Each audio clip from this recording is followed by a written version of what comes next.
पनडुब्बी हमेशा पानी के अंदर चलते हैं सब, और अंदर अंदर मिसाइल मार देते हैं सब। तो उसका नाम था गाजी, PNS गाजी। वो पनडुब्बी अमेरिका के लिए था, लेकिन अमेरिका भारत से नफरत करता था, इसलिए उसने किसे दिया था? पाकिस्तानी को दिया था। अब उसने टारगेट दिया PNS गाजी को कि तुम निकलो और सीधे जाओ हिंद महासागर होते हुए बंगाल की खाड़ी में, तुम्हें किसी को नहीं मारना है, विक्रांत को मार के गिरा देना। अब देखिए, पनडुब्बियों को साइलेंट किलर कहा जाता है। हिटलर की सबसे बड़ी ताकत पनडुब्बी थी, पानी के नीचे रहती है, पता ही नहीं चलता कब मार के चल जाएगी। अब भारत को टेंशन हो गया, इससे जुड़ा भी तो मार के गिरा देगा। अब बहुत खतरनाक था, लेकिन इन चोट्टों ने जो बात किया यहां से, जैसे वो केरल को क्रॉस किए थे, तो उन्होंने इनका एक तो रेडियो सिग्नल हमारे इंजीनियरों ने ट्रैक कर लिया, उस पर उन्होंने एक लुब्रिकेंट मांग रहे थे। जो लुब्रिकेंट जो होता है लिक्विड, वो केवल पनडुब्बी में प्रयोग होता है। तो भारत को पहले ही पता चल गया कि PNS गाजी निकल चुकी है। अब मेन खतरा था विक्रांत को बचाना, क्योंकि अगर विक्रांत डूब जाता तो पूरी सेना का मनोबल डूब जाता, क्योंकि पूरी सेना का सबसे बड़ा हथियार था INS विक्रांत। इतना बड़ा था कि इसके ऊपर जो पानी वाली जहाज थी और इसके ऊपर एयरपोर्ट बनाया गया था, उस पर एयरफोर्स के जहाज उतरते थे, और उन जहाजों को ये क्या करता था, ये घाटे लगा देता था ले जाके घाट पे, बांग्लादेश के घाट पे, और वहां से उड़ के बम गिरा के और उतर के सुस्ताता था। बहुते मारे हम ढाका में बम गिराए हैं। और ये इतना बड़ा था कि ना इसके पास खाने की कमी थी, ना राशन की कमी थी, ना आराम करने के लिए कोई दिक्कत था, ना ही इसके पास कोई भी डीजल पेट्रोल की कमी थी। इतना बड़ा था ही, यहाँ पे, यहां से भीगना पहाड़ी तक था, उतना बड़ा, यहाँ पे 200 मीटर इतना लंबा था, यहाँ पर बहुत ज्यादा था। अब बताइए, ये अब दिक्कत था, यहाँ पे इसको गिरा था। अब PNS गाजी के पास क्षमता थी, वो डुबा देता विक्रांत को, विक्रांत नहीं बच पाता, क्योंकि वो अमेरिका का सबसे खतरनाक पनडुब्बी थी। अब भारत सरकार को डर हो गया, तो इसको क्या किया गया ना, विक्रांत को छुपा दिया गया। कहां छुपाया गया किसी को नहीं पता, बस हम आपको इंटरनल बताते हैं कि अंडमान निकोबार में था, बट हम वो नहीं बता सकते आपको कि अंडमान में कहां था, क्योंकि सबके लिए जिम्मेदारी होती है। जैसे आप किसी चीज को जानते हैं, तो आप जानते हैं तो बहुत सारे लोग आपकी बातों को ध्यान नहीं देंगे, ना ही आप बातों को उतना पहुंचा सकते हैं। लेकिन हम अगर बोल देंगे तो बात पहुंच सकता है, और आगे जाके दिक्कत हो जाएगा कहीं ना कहीं। तो उतना ही जानिए जितना बार आपका काम है, क्योंकि देश के प्रति हमारी भी जिम्मेदारी है। और हमको, भले हम फौज में नहीं जा सके, लेकिन जिम्मेदारी, एटिकेट्स आज भी पूरी तरह एक फौजी वाला है। वो अलग बात था कि हमारा मेडिकल में हाथ टेढ़ा है, नहीं तो आज हम भी उसी में गए रहते, और आप लोग को एक और कहानी सुनने को मिलता कि एक और युद्ध हुआ था। हम लोग वेट करने वाले नहीं थे, लोग मार के निकलो यहाँ पर। तो कहां छुपा दिया गया? अंडमान निकोबार में। कहां छुपा गया? अंडमान निकोबार।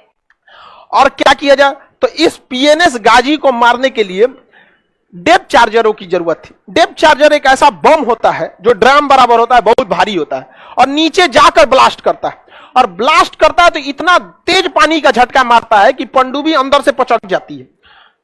समझा? जैसे पानी का झटका मारेगा इसे यहां पर, तो पनडुब्बी क्या होगी, पनडुब्बी की दीवारें ज्यादा मोटा तो बना नहीं सकते, भारी होकर धंस जाएगा, लोहे की होती है, ज्यादा मोटा जैसे दबेगा, अंदर का कुछ इंस्ट्रूमेंट दबेगा, वायरिंग अलग होगा, कुछ ना कुछ ब्लास्ट कर जाएगा। अब हवाई जहाज है, हवाई जहाज अगर दब जाएगा तनी से, तो गिरना उनको फिक्स है, नहीं समझ में। अब वो डेप्थ चार्जर जो था, वो था केवल INS राजपूत के पास, और INS राजपूत का इंजन खराब था।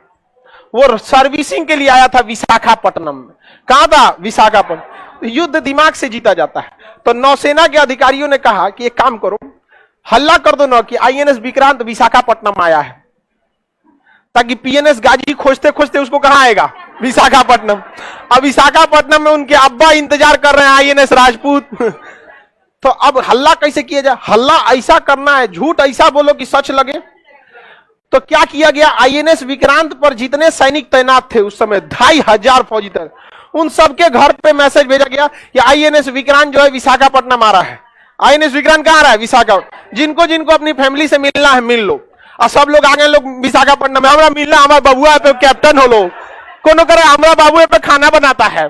सबका अलग अलग उस पर डिपार्टमेंट होता है, कोई खाना बनाने वाला है, कोई सेलर है, कोई रडार मेंटेनेंस है, कोई डीजल मेंटेनेंस, सब आ गए लोग यहाँ पे। विशाखापट्टनम में हल्ला हो गया यहाँ पर, और विशाखापट्टनम की सब्जी मंडी में ऑर्डर दिया गया कि हमको 6 महीने का सब्जी चाहिए, 2000 किलो आलू, 10,000 अंडा चाहिए, बॉयल अंडा चाहिए होता है ना, एनर्जी। देखिए, नॉनवेज में एक खासियत होती है कि आपको इंस्टेंट एनर्जी दे देता है।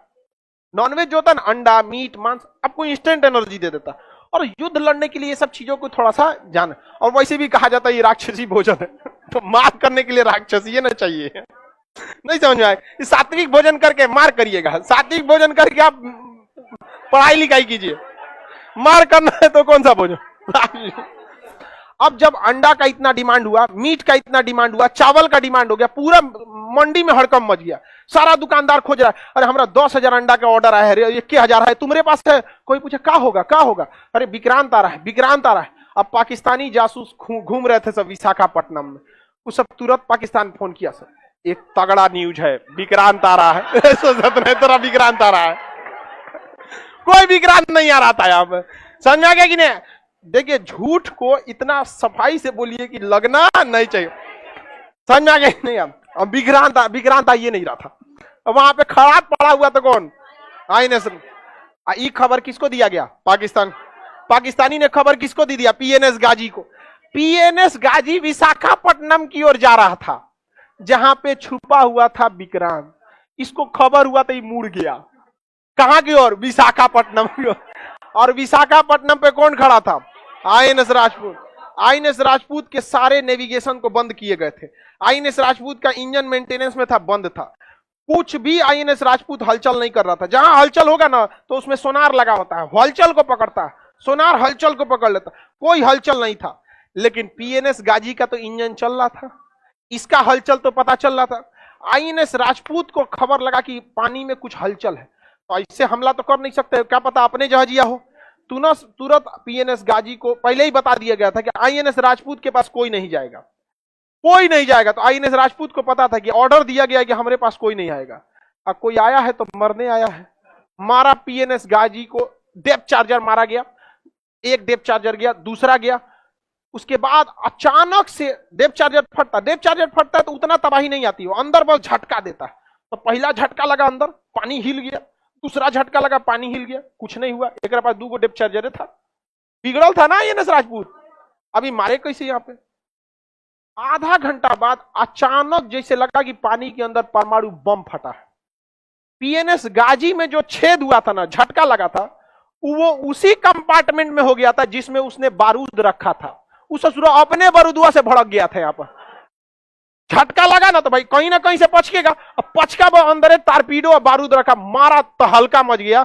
सुबह लाशें ऐसे तैर रही थी और ले आया गया, ऐसे घींच घाच के रख दिया गया। पाकिस्तानियों को चाहिए तो ले जाना, नहीं तो हमारे यहाँ कौआ गीद बकुला का कमी नहीं है, गीद दूध खा जाएगा सब यहाँ पर, समझ में आ गया कि नहीं। तो यहाँ पे अब पाकिस्तान का पूरा मनोबल गिर गया था, अब अमेरिका का भी मनोबल गिरा, उसका टैंक यहाँ छोड़ के भाग गया। अब PNS गाजी गिर गया यहाँ पर, और भी ऐसा जहाज मारा जो खराब था। INS राजपूत खराब था, मार के गिरा दिया यहाँ पर। अब पाकिस्तानी इधर मुक्ति वाहिनी, इधर कौन है, मुक्ति वाहिनी। अब मुक्ति वाहिनी थोड़ी सी कमजोर पड़ रही थी क्योंकि वेल ट्रेन तो फौजी थे नहीं। अब भारत ने क्या किया, अपनी इंडियन आर्मी को कहा कि लुका छिपी नहीं होगा। इंदिरा गांधी थी बड़ी ढीठ थी, इसीलिए आयरन लेडी कहा जाता, बहुत ढीठ थी। लोगों ने उन्हें समझाया कि कूटनीति डिप्लोमेसी नहीं कहता है, आप मुक्ति वाहिनी को आगे कीजिए, इंडियन आर्मी को पीछे से सपोर्ट कीजिए, कोई क्या कहेगा। इंदिरा गांधी के बाढ़ में जब कोई क्या कहेगा, यहाँ पे हम महिला हैं, हमको इस सबसे मतलब नहीं बनता है, कोई क्या कहेगा, मारो इसको। महिला सबको ज्यादा इफेक्ट नहीं पड़ता है, देखिएगा शादी ब्याह में ना दुल्हा जाएगा तो चावल फेंकते चल जाएगा, बाबू के बियाह हो लोग।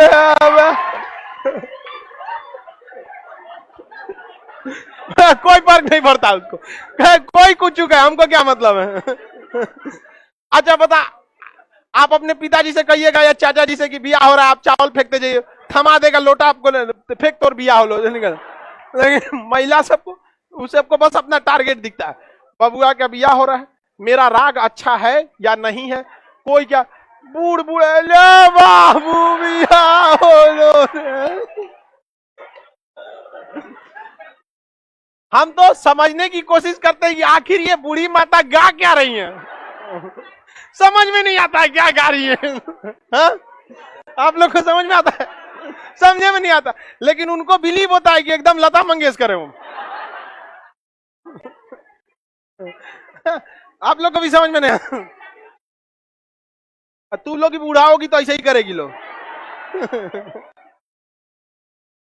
तो इंदिरा गांधी कही गए, लोग क्या कहेंगे क्या नहीं कहेंगे, मुक्ति वाहिनी लो, इंडियन आर्मी को तुरंत आदेश दी। मानेकशा से कहेंगे अब लड़िएगा ना, अरे हम पीछे कब हटे थे। मानेकशा कहेंगे एकदम एक नंबर, घुसा दिया इंडियन आर्मी अंदर। इंडियन आर्मी जो तहलका मचाई जिसका कोई हद नहीं। लेकिन इंडियन आर्मी का मेन मकसद बांग्लादेश को स्वतंत्र कराना था। जो यहाँ के जो राज्यपाल थे, क्योंकि शेख मुजीबुर रहमान को तो गिरफ्तार कर लिया गया, तो राज्यपाल शासन लग जाता। राज्यपाल जो घर में थे, तो इंडियन आर्मी उनको नाश्ता करने के बहाने बाहर बुलाई और घरवा पे बम गिरा दी और उनको समझाई कि देखिए आपको बाहर निकाल के बम गिरा है। आज जोड़ लिया भाई हमें छोटे। अब बताइए उस इंसान पे कितना बुरा, उसका मनोबल कितना गिर जाएगा जिसको घर से बाहर निकाल के बम गिराइए। घर देख रहा है कहा घर गिर गया। अब उसकी पत्नी कर यार ये रे चोटा, तू सरेंडर करेगा कि हम तोरा मारे, हम यहाँ पे हम ना मर तो तोरे साथ भाग यहाँ से यहाँ पे। अब भाई राज्यपाल के सरेंडर करने से सरेंडर थोड़ी हो जाता है। अब बिहार के राज्यपाल सरेंडर कर देंगे तो क्या बिहार सरेंडर हो जाएगा?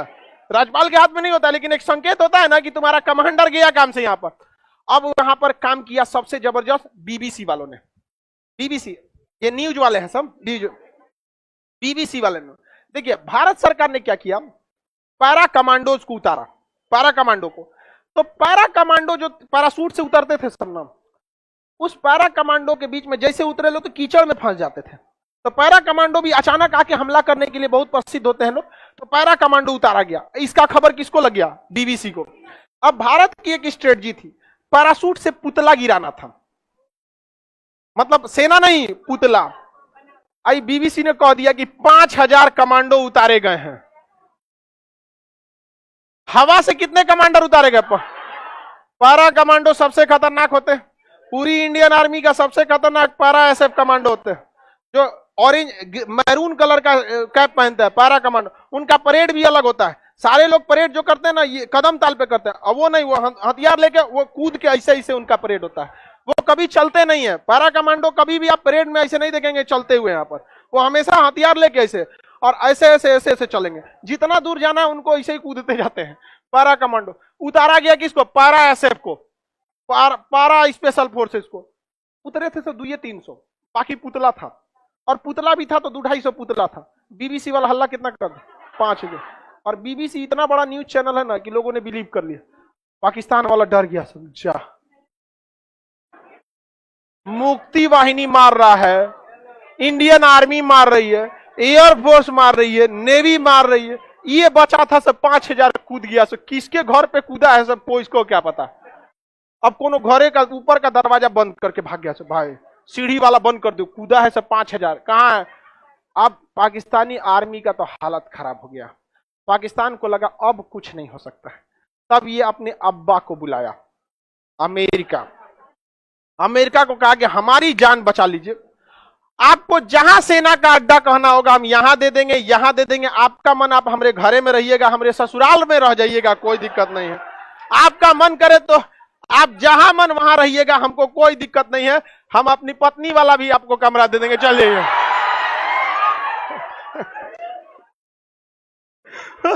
अमेरिका चल आया हमला करने। भाई इन सब के पास इज्जत नाम की तो कोई चीज नहीं है। अरे तुमसे लड़ रहे हो, बहादुरी से लड़ो। यहाँ पर हमारे मेजर चांदपुरी का आदेश आया था कि नहीं पीछे हटने के लिए? हटे थे क्या वो? इन चोटों के पास पूरी हार गए थे सर। कहा हम आपको अड्डा देंगे, सेना का अड्डा, आपको जहां ना रही है। यहाँ पर अमेरिका को तो पुराना दुश्मनी था भारत से, उसको याद आया था हम्बन टोटा से उसको किसने लतियाया था? भारत। सारा खेल किसका रचा था? अब अमेरिका चल दिया यहां से पेड़ा लेकर अपना युद्ध करने के लिए। कहां से चला था? अमेरिका अपने यहां से चल गया। अमेरिका को बुलाया कौन? कहा कि बांग्लादेश को बचा लीजिए। तो पाकिस्तान अमेरिका यहां से चल दिया अपना बड़का जहाज लेकर, 7वां बेड़ा। कौन सा बेड़ा? हम लोग का जो आईएनएस विक्रांत था ना, उससे डबल बड़ा ये था 7वां बेड़ा। इतना बड़ा जहाज था कि इसके ऊपर 40 ठो उड़ने वाले जहाज आते थे। इसके में परमाणु बम था, परमाणु बम लगा हुआ था। किसमें? 7वां बेड़ा में। और इसके साथ पनडुब्बी, डिस्ट्रॉयर, फ्रिगेट, मतलब ये जब चला था तो अपने साथ 30 से 35 पानी वाली जहाजों को लेके चला था। ये अकेले चलता ही नहीं था, इतना खतरनाक। चल दिया 7वां बेड़ा लेके यहां पर। अब भारत का हालत खराब। ये अकेले युद्ध का गेम पलट देता। पूरे इराक को ये अकेले हरा दिया था 7वां बेड़ा, अकेला गेम पलट देता। इसका परमाणु बम से लेकर। और दूसरा एक बात और होता है ना, देखिए गांव का बहुत बड़ा दबंग आदमी आपको एक तमाचा मारेगा ना, तो आप बस कॉम्प्रोमाइज करिएगा, आप पलट के उसको नहीं मारते हैं। और ये सबसे बड़ी गलती हो जाती है।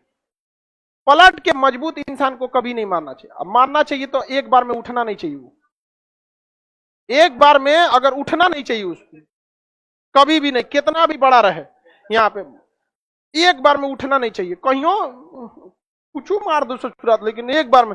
भारत ने कहा कि कुछ भी हो जाए, सातवां बेड़ा आओ। मानते हैं कि नहीं लड़ पाएंगे तुमसे, क्योंकि हमारे पास उस समय टेक्नोलॉजी नहीं, मारेंगे तो तुमको हम पक्का। ये चोट्टा अमेरिका ब्रिटेन को भी बुला लिया, चल चल चल मारे के हो लोग, चल चल चल चल। फ्रांस को भी बुला लिया, चल चल चल भारत के मारे को। आई चोट्टा आ गया सब। आज ये मोदी जी को बर्गर खिला रहा है सब, समझ में आ गया कि नहीं? पिज्जा खिलाता है सब। लेकिन ये चोट्टे मारने आए थे सब हम लोग को। इतिहास कोई भूल जाए, हम ना भूलने वाले हैं, कभी नहीं भूलना चाहिए इतिहास। ये हम मानते हैं कि हम लोग भी लिट्टे का मतलब हुआ था, युद्ध में सब कुछ दिया जाता, लेकिन अमेरिका भी शरीफ नहीं है। युद्ध में कोई अंतरराष्ट्रीय रिलेशन में हम लोग को देश देखना है, शराफत नहीं। समझ आ गया ना? सब आया था सब मिल के मारने। इंदिरा गांधी के तो हालत खराब हो गया। इन्होंने कहा रसिया को, याद है कुछ? गइलो हमारा हालत खराब। ये सब लेके आई चोट्टा बहुत कमीना होता है सब। पहले अमेरिका आएगा, फिर ब्रिटेन आएगा, फिर फ्रांस आएगा, उसके 29 देश आ जाएंगे सब नाटो सेना लेकर।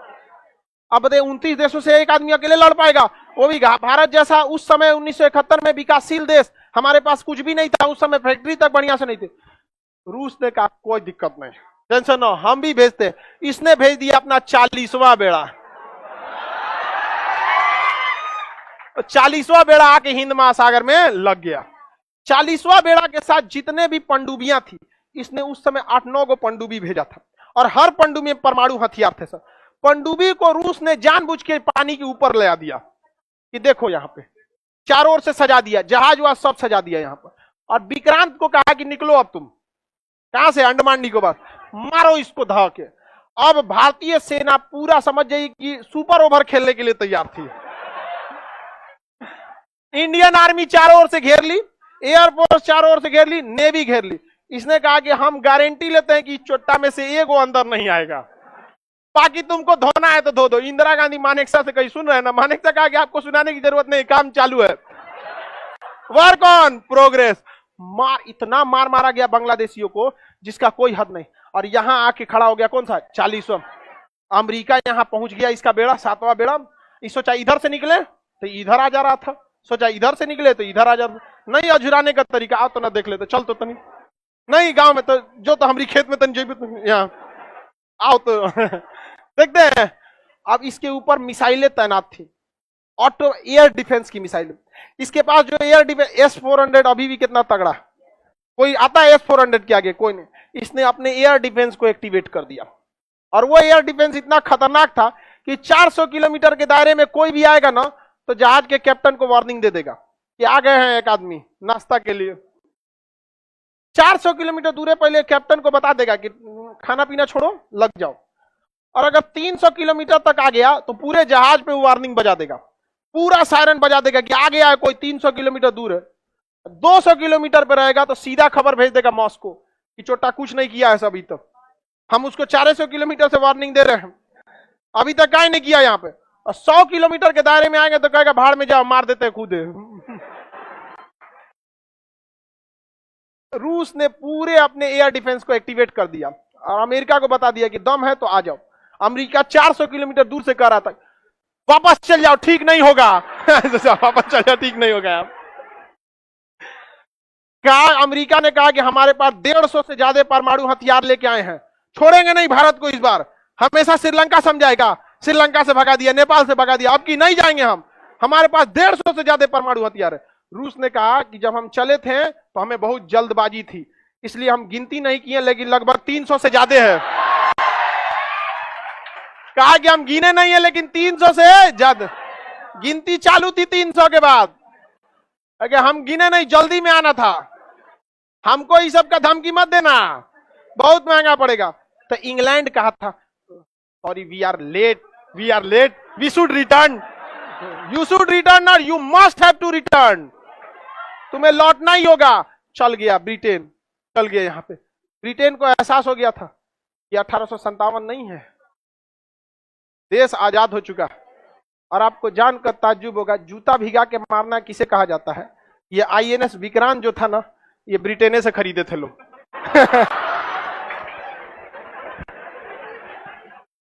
भर रास्ता अमेरिका ब्रिटेन को घरी आया था।